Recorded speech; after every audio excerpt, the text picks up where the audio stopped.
Entonces, bueno, ahí podéis ver cómo era la exposición en su origen. Era una exposición que llegaba hasta el año 2018, es decir, celebraba los 20 años de la exposición, y el concepto era muy sencillo, luego se va a poder apreciar fácilmente. Se hizo una selección de los ganadores del premio que nosotros estimábamos que eran más relevantes o que habían desarrollado después una carrera más interesante o más fructífera, y se planteó que cada autor iba a exponer dos imágenes. En una íbamos a ver una de las piezas o de las historias cortas con las que había conseguido ganar el premio Injuve, y la segunda imagen mostraría un ejemplo del trabajo más reciente de ese autor, con el fin de ver su evolución en el tiempo y al mismo tiempo también que se pudiera ver la evolución del propio cómic español.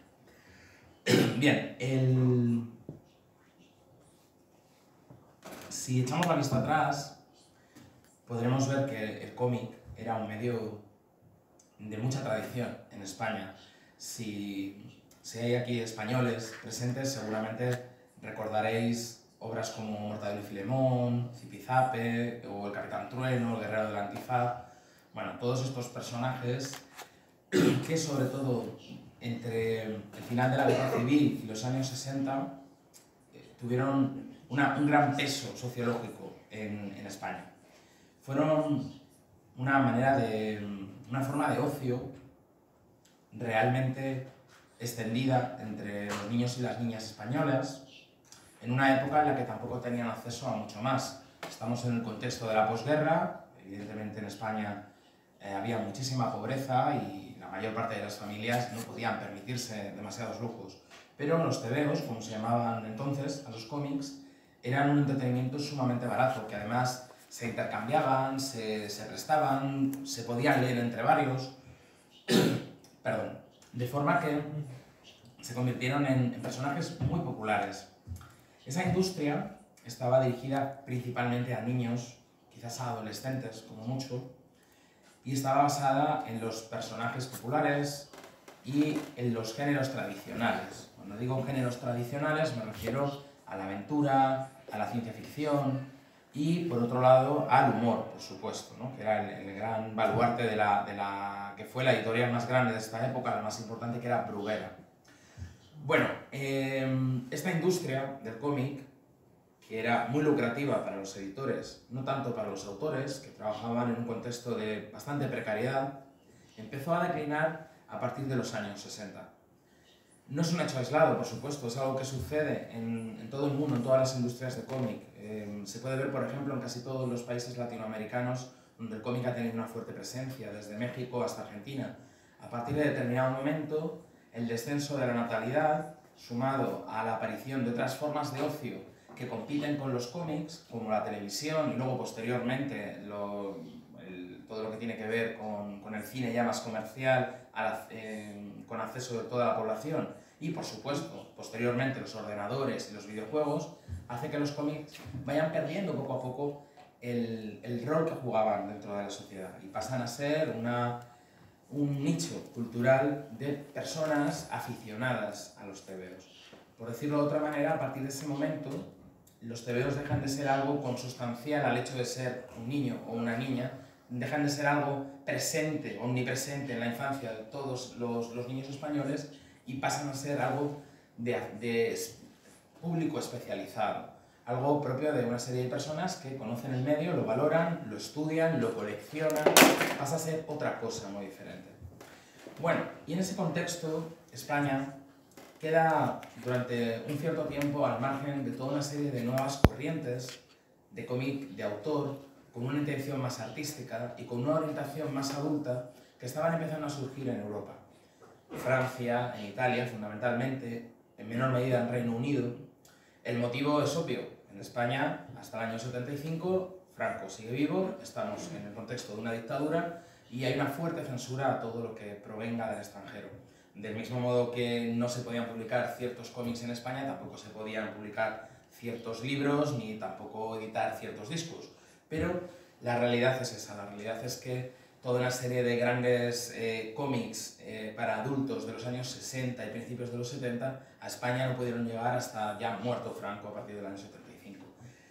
A partir de ese momento, lo que vamos a vivir, y aquí ya me voy a detener un poco más, porque digamos que a partir de este momento surge la genealogía a través de la cual podemos rastrear todo lo que sucede en el cómic español contemporáneo, es el llamado boom del cómic adulto en España.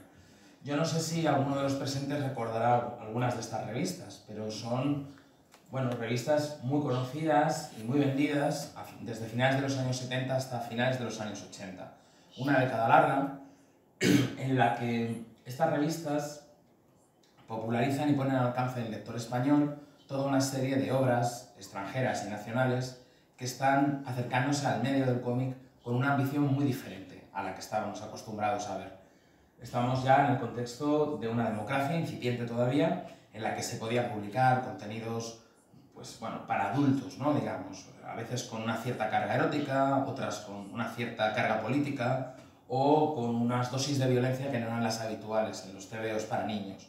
Aquí estamos ya, por tanto, cambiando el paradigma del cómic. Ya no es un medio universal, ya no es un medio de masas, sino que es un medio para un público más reducido, pero al mismo tiempo gana en consideración cultural y artística. El cómic empieza a ser visto como un arte, por primera vez. Insisto que el fenómeno en Europa y en Estados Unidos es anterior. Ese fenómeno, ese proceso empieza en los años 60. En España tenemos que esperar unos 15 años, pero también llega. Y se hace, como digo, a través de estas revistas. Si alguno de los presentes las ha leído, ya sabe que eran revistas en las que se ofrecían seriales, se iban serializando diferentes historias en capítulos de pocas páginas que luego posteriormente muchas veces se recopilaban en un libro o en un álbum que, bueno, pues ofrecía la historia completa, ¿no? Y aquí el lector español pues, pudo acceder por primera vez a las obras de grandes autores europeos y americanos como Richard Corben, Guido Crepax, Moebius y un largo etcétera. Pero sin embargo esto también declina. Antes decía, a finales de los 80, principios de los 90. Este fenómeno de las revistas de cómic para adultos va a declinar por varios motivos. Tampoco voy a detenerme mucho en esta cuestión porque es compleja, pero fundamentalmente lo que sucede es que hay un cansancio por parte del público con respecto al formato. Este formato de revistas se agota, el público lo que quiere es leer historias completas, no le interesa tanto la serialización, porque es obvio, en un momento dado uno puede comprar una de estas revistas porque le interesa una historia, dos o tres quizás, pero en el contexto de la crisis económica de los años 80 y de la subida de los precios, estas revistas acabaron costando un precio bastante importante para la época. Por tanto, mucha gente dejó de estar interesada en comprarlas porque prefería ahorrar ese dinero para luego comprar la historia completa cuando se serializara. A eso hay que sumarle dos cuestiones. Uno, la competencia con los videojuegos, con las consolas, los ordenadores, etc.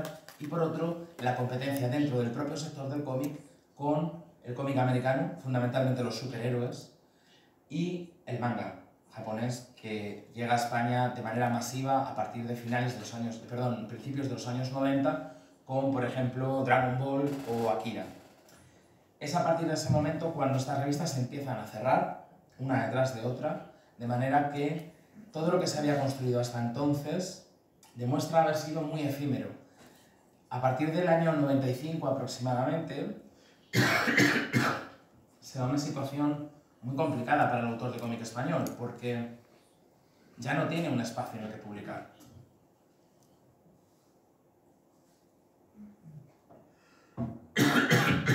Perdón.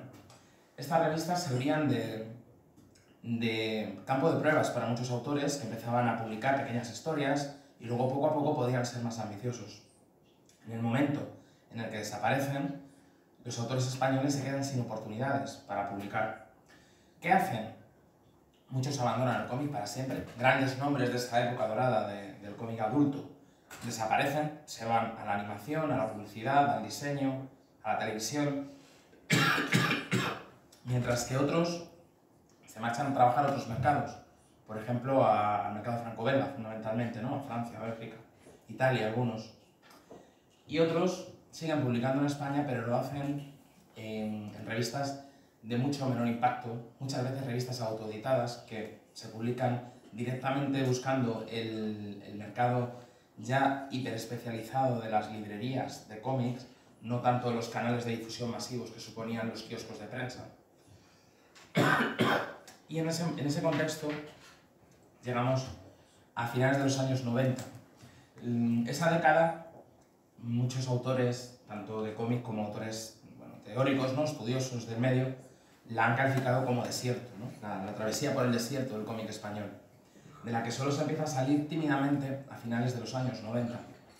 En ese momento, después de muchos años sin posibilidades, hay pequeños editores que empiezan a atisbar unas salidas a crisis o una manera de volver a publicar autores españoles en España, junto a iniciativas casi autogestionadas o autoeditadas como las que podéis ver ahí más a mi izquierda, ¿no? Como Juan Nadie o Mantícore. Son títulos que aparecen en formato de, bueno, lo que se conoce como comic book, que es un cuadernillo de pocas páginas, 24, a lo sumo 48, rapadas, a la manera de los cómics de superhéroes tradicionales.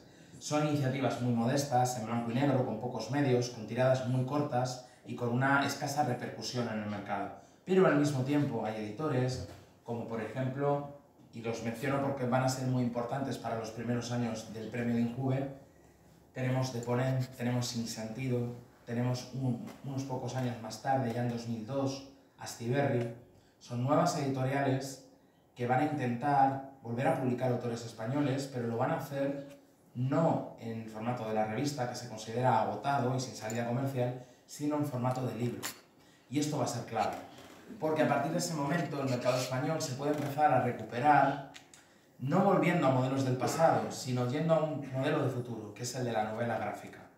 Por novela gráfica normalmente se entiende un cómic orientado a un público adulto, alejado de las dinámicas industriales que he descrito anteriormente y que se sustenta, digamos, en la iniciativa autoral. Es decir, es un tipo de cómic que no suele hacerse por encargo de una editorial y en la que el autor o el dibujante no trabaja sobre personajes ajenos, sino que hace la historia que quiere hacer, ni más ni menos. Escribe lo que quiere, con la extensión que quiere, en blanco y negro, a color, como le apetece, como considera que la historia necesita, y lo hace sin ningún tipo de restricción, más allá de las lógicas, ¿no? de las imprentas y demás. Este contexto es nuevo, no solo para el cómic español, sino para el cómic en general, y en el caso español va a ser el que, este formato de la novela gráfica va a ser el que permita ya la decisiva recuperación del mercado, insisto, ya no como un medio infantil, como un entretenimiento masivo, sino como un medio artístico, lamentablemente de minorías, porque evidentemente para todo el mundo sería mejor que vendiera más de lo que vende, pero en constante crecimiento y llamando la atención de instituciones culturales, de la crítica especializada, de los medios de comunicación, de las instituciones, etc. Así, vemos algunos títulos clave dentro de la novela gráfica española, que tiene un año clave y fundamental en el año 2007.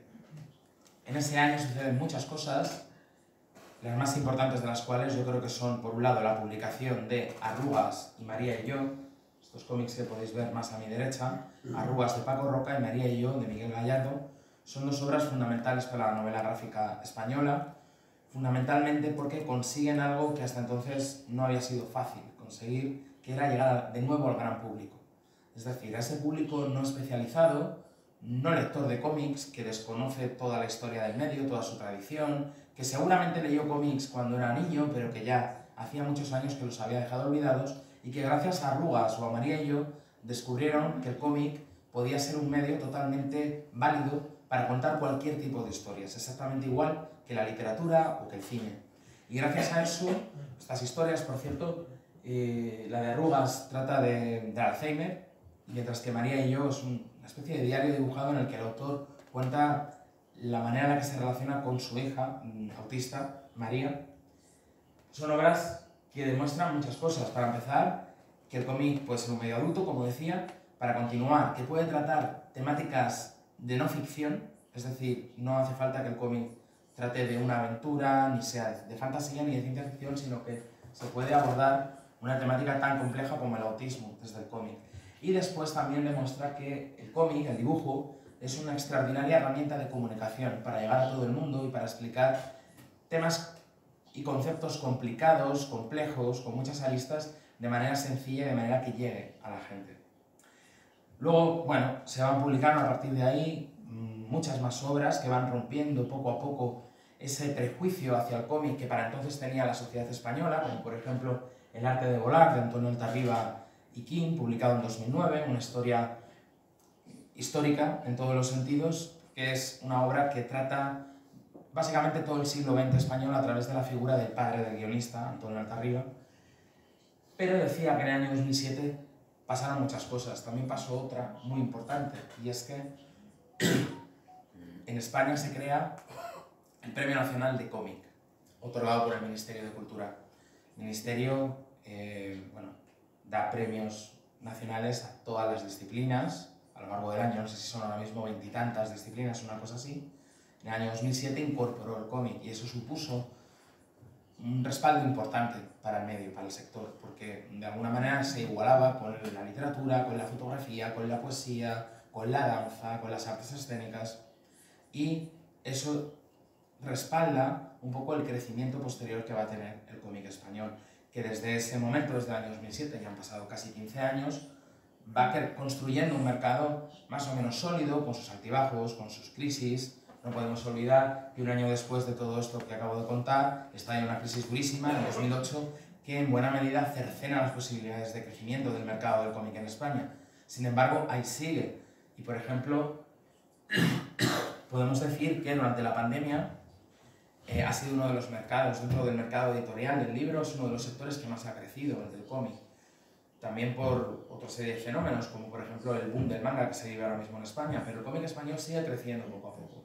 Lo hace además dando una serie de claves que yo creo que en ella reside el secreto de su éxito actual y de su popularidad entre el público, como digo, creciente. Aquí podemos ver unos ejemplos seleccionados de la amplísima muestra, de la amplísima oferta que hoy en día puede encontrar el público español en las librerías. Desde obras ambientadas en el pasado y que tratan cuestiones de historia del arte, como Las Meninas, de Santiago García y Javier Olivares, a ciencia ficción con un grafismo totalmente vanguardista y rupturista, como Pulse Enter para continuar, de Ana Galván, una biografía que se sumerge también en la autoficción, como es La mentira por delante, de Lorenzo Montatore, o una fantasía onírica, poética, como La isla, de Maite Alvarado, o incluso el género documental, como es Todo bajo el sol, de Ana Peña. Es una obra que trata sobre la gentrificación de la costa mediterránea, en Valencia concretamente. Es decir, que tenemos una variedad de estilos, de temáticas y de aproximaciones al cómic totalmente plural, como sucede en todos los mercados, pero creo que en España es especialmente evidente. Quizás porque al no tener esa industria fuerte que sí que tienen los franceses o que tienen los estadounidenses, el cómic se ha desarrollado con mucha mayor libertad.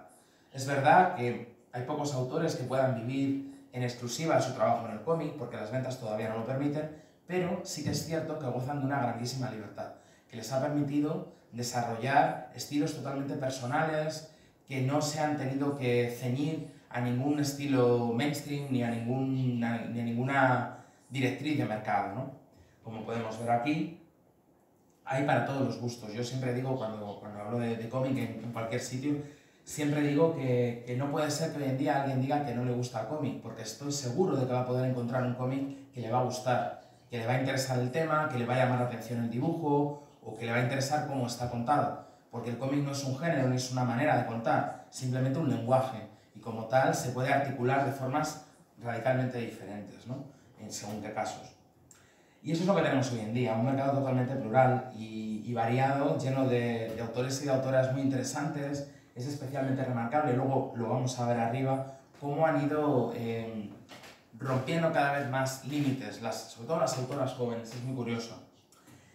Y ya por ir terminando, toda la trayectoria del Premio Injuve va a reflejar todo esto, porque casualmente, o no lo sabemos, el Premio Injuve aparece justo en el momento en el que el cómic español empieza tímidamente a despertarse de nuevo, es decir, aquí, a finales de los años 90, con este tipo de obras, es cuando empieza el certamen de Injuve y empiezan a aparecer estos premiados, algunos de los cuales los vamos a ver luego, incluso se llegaron a autodenominar Generación Injuve, por la importancia que tuvo el premio en sus carreras. Pero es muy llamativo ver cómo al principio estamos trabajando con premiados que tienen una aproximación al cómic bastante tradicional, como lo que podemos ver aquí, ¿no? Francisco Marchante, que fue el primer ganador. Arriba lo veremos con más calma, o Gabriel Hernández Huerta, o José Luis López Rubiño y Alex Romero. Y luego vamos a pasar, conforme vayamos avanzando en las diferentes convocatorias del premio, a otro tipo de propuestas mucho más transgresoras, tanto en las temáticas como en el grafismo, ¿no? Como podemos ver aquí en esta imagen de Antonio Hitos, de Peter Cojayo. Esto es una portada de un cómic suyo. O ya, por supuesto, en las obras que se añaden a la muestra original para conformar esta muestra de cómic 24, se puede ver ya otro tipo de grafismos muy diferentes, ¿no? Muy radicales, como podemos ver aquí. La anterior era de Mariano Pardo, este es de María Medem, que hace algo que no es equiparable a lo que tradicionalmente se han tenido por cómic, ni muchísimo menos, o incluso cosas que ya, bueno, de alguna manera ponen en cuestión si esto es un cómic, es una infografía, es un mapa mental, no lo sabemos, no importa. Los autores actuales, muchos de ellos, en realidad no están preocupados por eso. Luego lo veremos con más detalle, como digo, pero hoy en día una de las cosas más interesantes es la ruptura de barreras entre diferentes medios. Los autores simplemente están utilizando el dibujo para comunicar una serie de cuestiones que a ellos les interesan, de manera totalmente personal. Por lo tanto, cómic ya es un medio que hasta cierto punto se ha diluido en el de la narración gráfica, en el de la comunicación visual, de forma que las posibilidades de futuro son hasta cierto punto inciertas, lo cual hace que sea todo bastante emocionante. Es un medio que ahora mismo está en plena efervescencia, en plena experimentación, y que estoy seguro de que nos va a sorprender mucho más, incluso que lo que ya nos sorprenden estos autores y autoras que vamos a poder ver al final de la exposición. Y por mi parte, esto es todo lo que quería contar. No sé si nos queda tiempo por si alguna persona quiere formular alguna pregunta o hacer algún comentario.